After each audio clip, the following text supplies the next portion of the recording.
जी बहुत अहम चीज़ कि इंटरफेरेंस और डायफ्रैक्शन का में डिफरेंट क्या होता है। तो ये कॉन्सेप्ट बहुत ज़रूरी है, पता होना चाहिए। Interference is result of superposition of light coming from two different wave front originating from same source. Diffraction is result of superposition of light bracket में secondary wavelength coming from different parts of same wave front. यानी देखो, हम क्या कहते हैं, interference result है superposition of light coming from two different wave front originating from same source.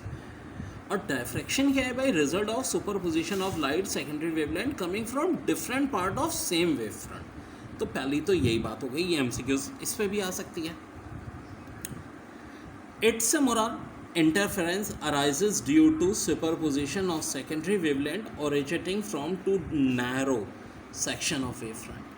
Or diffraction arises due to superposition of secondary wave originating from various point on unobstructed portion of wavefront. चलो, बहुत अहम बात।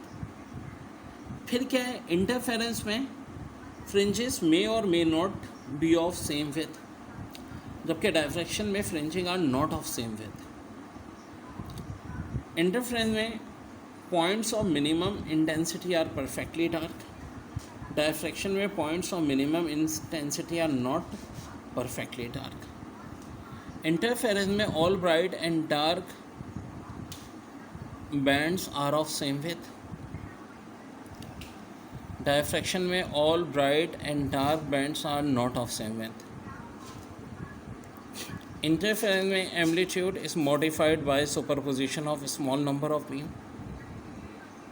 Diffraction में amplitude is modified by sum of disturbance from portion of wavefront. Interference में क्या है, is possible without diffraction. Diffraction is interference of deviated wave. ये बड़ा important है। यानी इंटरफेरेंस के लिए तो डायफ्रैक्शन की जरूरत नहीं है, डायफ्रैक्शन होता ही क्या है, इंटरफेरेंस ऑफ डेविएटेड वेव्स।